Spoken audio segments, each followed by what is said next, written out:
예, 오늘의 시황 브리핑 시작하겠습니다. 금리와 엔비디아 실적, 지정학 리스크 재료가 좀 어정쩡하다 보니까 시장이 오르기도 내리기도 애매한 이제 그런 상황이 만들어졌고요. 알테오젠과 방산주 이런 그동안 이제 많이 올라갔던 종목들 중심으로는 매도 물량이 나왔고, 특히 이제 알테오젠 관련돼서는 장중에 변동성이 큰 스토리가 좀 있었죠. 내용 정리해 드릴 거고, 외국인들은 뭐 오늘도 매도를 지속하는 그런 모습을 좀 보였고요. 뭐 정유주, 2차전지 이런 종목군들이 오르긴 했는데 올라간 종목이 되게 광범위하진 않았거든요. 그래서 전체적으로 좀 일부 종목만 산별적으로 상승하는 좀 차별화된 그런 장세를 만들었습니다. 우선 뭐 어정쩡했다라는 건 뭐 금리도 오늘 되게 애매했어요. 미국의 국채금리 조금 올라가긴 했지만 어쨌든 4.4% 왔다 갔다 하니까 금리 올라가는 건 부담되고 내려가면 좋은데 이거는 애매한 거죠. 그리고 금리가 올라갈지도 모르겠다 이런 걱정도 좀 있는 것 같아요. 예를 들면 미셸 보우만 같은 경우가 그 인플레이션이 다시 튕겨 올라갈 가능성이 있다 이런 취지로 이야기를 했거든요. 또 최근에 일부 주장은 어쩌면 연준이 12월에 금리 인하 안 하려고 좀 빌드업하는 거 아니냐 뭐 이런 주장도 일부에서는 제기하고 있거든요. 그래서 여기에 대한 어떤 부담 이런 것들 때문에 좀 힘있게 밀고 올라가기에는 좀 어려움이 있었고, 또 금리 확률도 아직은 인하 쪽이 좀 높긴 하지만 동결이 만만치 않게 올라왔어요. 그러니까 거의 55대 45 정도 비율 됐잖아요. 그래서 이거 이러다가 12월에 금리 동결할지도 모르겠다. 이거 분위기 좀 봐야겠는데. 그러니까 이런 신중함이 된 게 있었고요. 그다음에 엔비디아가 마감하고 나서 실적이 나왔는데 수치는 예상보다 잘 나왔죠. 그러니까 뭐 매출 350억 달러, 영업이익, 주당 순이익 81센트, 예상치가 330억 달러 정도의 75센트니까 예상보다 높게 나왔는데, 이제 다음 분기 가이던스가 375억 달러, 이게 예상이 370억 달러였으니까 예상보다 높게 제시한 거긴 하는데, 그 위스퍼 넘버라고 그래가지고 우리는 이렇게 예상하지만 실제로는 이 정도 내야지 맞지 뭐 이렇게 생각하는 숫자가 따로 있거든요. 이게 뭐 보통 이제 여의도 전망치라고도 보통 부르는 게 있듯이 미국에도 저런 게 있는데 390억 달러 정도 기대했던 것 같아요, 실제로는. 근데 그거보다 이제 못 미쳐서 나오다 보니까 좀 애매하다. 그래서 이제 시간에서 어쨌든 실적은 잘 나왔으니까 폭락할 정도는 아니고, 그런데 뭔가 좀 위스퍼 넘버하고는 좀 거리가 있고, 그러니까 이제 약간 좀 밀렸죠. 그러니까 이것도 어정쩡하게 움직이다 보니까 오늘 저녁에 미증시 어떻게 될지 모르니 좀 일단 올라가는 것도 아니고 내려가는 것도 아니고 좀 지켜보자 이런 분위기가 만들어졌고요. 특히 오늘 알테오젠이 뭐 대단한 변동성을 만들어냈죠. 이거 간단하게 제 개념만 설명드리면 이 스토리가 뭐였냐면, 보통 항암 주사 맞을 때 혈관 주사로 맞잖아요. 그런데 알테오젠의 기술력이 있으면 피하 주사, 그냥 푹 찌르는 주사로도 동일한 효과를 낼 수 있다라는 거예요. 그래서 그러면 되게 좋죠. 왜냐면 혈관 주사 맞는 거 되게 불편하잖아요. 혈관이 얇다든가 또 시간도 오래 걸리고 여기에 대한 불편함이 있는데 피하 주사로 딱 해버리면 되게 쉬우니까. 그래서 이것 때문에 이제 로열티를 어마어마하게 이제 벌 것이다 이런 기대가 있는데, 이제 다른 회사에서 이거 우리 특허 침해한 것 같은데 라는 식으로 제기할 것 같다 이런 식의 보도가 나왔죠. 분석이 나오면서 이게 만약에 특허 소송으로 가게 된다라면 뭐 이기면 그 말인데 그 과정에서 주가가 좀 빠지지 않을까? 그러니까 불확실성 되지 않을까? 그러니까 이런 걱정을 좀 한 것 같아요. 그래서 좀 시장에서는 이것 때문에 장 초반에 뭐 20% 빠지고 그러면서 이제 되게 많이 빠졌죠. 그런데 이제 회사 쪽에서 어제 일단 우리 특허 탄탄하다, 그러니까 이런 걸 밝힌 게 있었고, 또 하나는 오늘 장에서 그 대주주, 그러니까 이분은 이제 회사 경영진은 아니고 일종의 VC 같은, 그러니까 이분 회사가 이제 VC 같은 회사죠. 그러니까 일종의 벤처 캐피탈 같은 회사 운영하는 큰 손으로 알려져 있는 분인데, 이분이 오늘 많이 샀다라는 거예요. 그래서 주식을 또 장중에 샀다 이런 것들이 알려지면서 주가가 많이 올라갔죠. 근데 이제 제가 좀 찾아보니까 오늘 5만 주, 그다음에 이제 뭐 배우자 이름으로 12,000주, 배우자 맞나요? 하여튼 이렇게 12,000주 샀는데, 이분이 그 전에 8월 6일에는 50만 주를 팔았었어요. 그러니까 50만 주 팔았다가 지금 다시 되산 거거든요. 그때 팔았던 거에 비하면은 뭐 10분의 1밖에 안 되는 거잖아요. 근데 되게 특이한 건 그때 27만 원대 팔았는데 오늘 30만 원대 산 거잖아요. 그래서 이게 약간 그런 건 있는 것 같아요. 그때 좀 괜히 팔았네?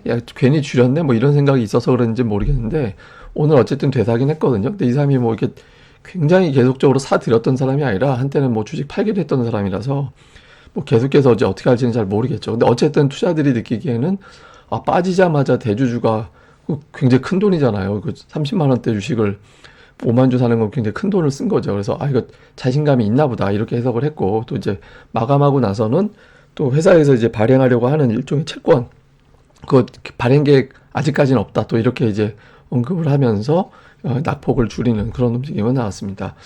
그리고 이제 코스피에서는 어제 이제 삼성전자, 이제 알테오젠, 삼성전자, 양시장 시총 1위 종목들이 좀 시장을 귀찮게 한다 이런 말씀 드렸었잖아요. 근데 오늘은 삼성전자가 다시 올라가는데 어제하고 반대였어요. 그러니까 어제는 나머지 종목이 쭉 올라가니까 삼성전자 가지고 찍어 눌렀고 오늘은 삼성전자 올라가니까 시가총액 탑10 내에서 하락한 종목 수가 많았잖아요. 그래서 좀 반대되는 현상이 나왔는데 계속 21선이에요.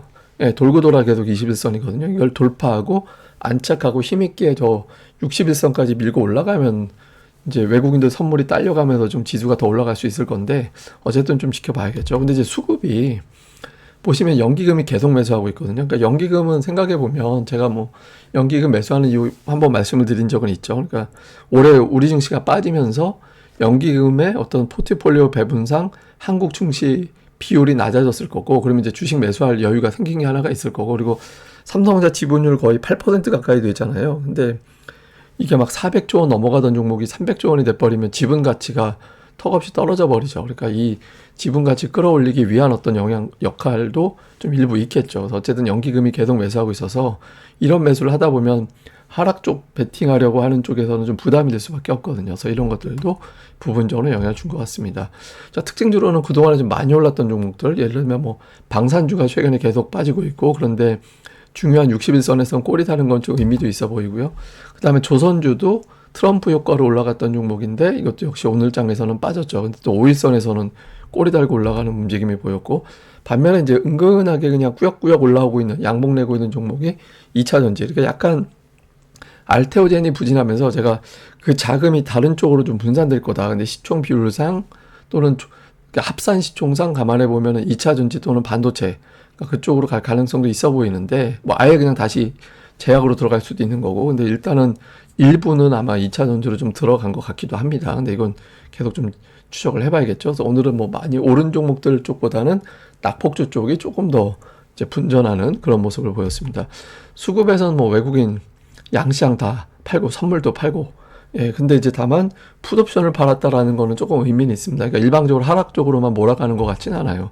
그리고 이제 종목은 삼성전자, SK하이닉스 두 종목이 1,600억 정도, 예, 그 정도 이제 매도를 했고요. 그 다음에 조선주를 좀 매도했고, 매수 쪽은 이렇게 업종별 특성은 없어요. 그러니까 금융주 몇 개 보이긴 하는데, 뭐 이렇게 업종을 골고루 싹 담았다 이런 느낌은 없죠. 그래서 조금 조심스럽게 매매한 날이었고, 기관 투자자들은 오늘 장에서 매수한 게 보면 삼성전자, 하이닉스 뭐 이런 거 이제 셀트리온, LG에너지솔루션인데 잘 보면 그냥 시가총액 상위를 순서 바꿔서 그냥 담았어요. 아무래도 연기금이 매수하다 보니까 시총 비율만큼 고르게 좀 매수한 게 아닌가 이렇게 싶고, 그러니까 매도 쪽은 조선과 방산 쪽, 그러니까 최근에 좀 강했던 종목들 중심으로는 파는 그런 모습을 보였고요. 코스닥 쪽에서는 외국인들이 오늘 알테오젠을 400억, 그러니까 오늘 전체 매도가 800억이었는데 절반이 이제 알테오젠 쪽에 집중이 되어 있었고요. 그 다음에 뭐 삼천당 제약, 셀트리온 제약 이렇게 제약 바이오 계열 좀 매도가 있었고, 매수 쪽도 물론 바이오 쪽에 매수가 있었지만 전체적으로 보면 이제 업종 내에서 골라서 담는 정도, 예, 알테오젠 빼면 뭐 그런 형태를 좀 보인 게 특징이었고요. 기관 투자자들은 순매수 1위가 테크윙, 예, 반도체 관련된 종목군들이 예, 좀 일부 있었고, 그다음에 엔터주는 뭐 오늘 부진하긴 했지만 뭐 JYP나 YG나 이렇게 좀 담는 그런 모습을 보였고요. 또 기관도 역시 오늘 알테오젠이 주요 매도 종목이었고, 그 아래 보면 제약 바이오 계열의 종목군들이 조금 더 포진해 있는, 예, 그런 모습을 보였습니다. 자, 요약을 좀 해보면 엔비디아 실적 나옵니다. 근데 이제 2.5% 마이너스 시간의 주가는 투자들이 이미 보고 있었던 거라 정규 시장에서 어떻게 움직임이 나오게 되는지, 이제 2.5% 이상으로 빠지느냐 그 이하가 되느냐 중요한 변수가 될 것 같고, 그 다음에 12월 금리 동결 분위기가 최근 들어서 좀 나오는 거 아니냐 이런 주장이 있거든요. 근데 미셸 보우만 같은 경우는 원래 매파예요. 매파 입에서 나온 말이라 좀 너무 과장되게 해석할 필요는 없어 보이긴 하는데, 근데 약간 연준 인사들의 발언이 좀 그쪽으로 몰려가게 되는지 좀 볼 필요가 있고, 그 다음에 이제 강대 종목들이 좀 주춤하고 낙폭주들이 반전하는 모습이 나오는데 이게 일종의 트렌드가 될지 이거 좀 볼 필요가 있고요. 그리고 마지막으로는 그 코스닥 거래대금 블랙홀이 있거든요. 그러니까 오늘 장에서 보면 알테오젠하고 위치하고 두 종목의 거래대금이 2조 2천억이 나왔어요. 그러니까 코스닥 전체 거래대금의 4분의 1 정도. 이게 이제 뭐가 문제가 되냐면, 이렇게 되면 상승 종목이 많을 수가 없어요. 그러니까 특정 종목이 거래대금을 다 빨아가기 때문에, 그러면 예탁금이 풍부해서 가는 것도 아니고 저런 종목은 또 단타치로 들어가고 막 이런 케이스들이 많이 있잖아요. 그러니까 다른 종목을 팔거나 아니면 사야 될 때 안 사고 저렇게 되기 때문에 좀 흘러내리는 그런 형태가 될 수 있거든요. 그러니까 상승 종목 늘어나려면 알테오젠이 오늘 거래대금 대비 3분의 1로 떨어지고 위츠도 오늘 거래대금 대비 절반으로 뚝 떨어지는 그런 모습이 나와줘야 상승 종목이 늘어나는 조건이 됩니다. 근데 이거 외에 또 거래대금 저렇게 잡아먹으면 안 되겠죠. 그래서 코스닥 하락 종목 수가 최근에 많은 건 이제 거래대금 블랙홀이 좀 있다. 이 정도 봐야겠습니다. 그 다음에 제가 하나 보여드릴 건 그 삼성전자하고 TSMC 차트거든요. 네, TSMC는 올라가고 삼성전자는 빠지고, 그러니까 8월 이후 경로를 보면 그렇잖아요. 8월 중순부터 TSMC는 이제 좀 고점 저점 올라가는 듯한 느낌으로 올라가는 반면에 삼성전자는 빠지면서 이게 좀 엇갈렸거든요. 근데 이게 원래 이런 종목군이 아니에요. 보시면 장기적으로 보면 원래 방향이 좀 비슷하게 가는 그런 경향이 있었는데 엔비디아의 납품을 하냐, 상반기까지만 해도 올해 납품하겠지 뭐 이런 기대가 있었는데 이게 안 되면서 이제 두 종목이 엇갈렸잖아요. 근데 제가 이걸 왜 보여드리냐면 이게 이제 다시 역방향으로 갈릴 수도 있을 것 같거든요. 그러니까 이게 반드시 그렇게 될지 모르겠지만 최근 들어서 사고팔고, 그러니까 삼성전자도 시가총액이 만만치 않은 종목이기 때문에 그러니까 이쪽이 만약에 외국인들이 들어올 때 저쪽 팔아서 이쪽으로 넘어오는, 물론 이제 자금이 풍부하면 뭐 둘 다 올리면 그만인데 그런 식으로 또 바뀔 수도 있거든요. 그래서 만약에 뭐 TSMC는 빠지는데 삼성전자는 올라간다. 그러면은 제법 큰 자금이 빠져나와서 넘어오는 걸로도 볼 수 있어서 향후에 두 종목이 어떻게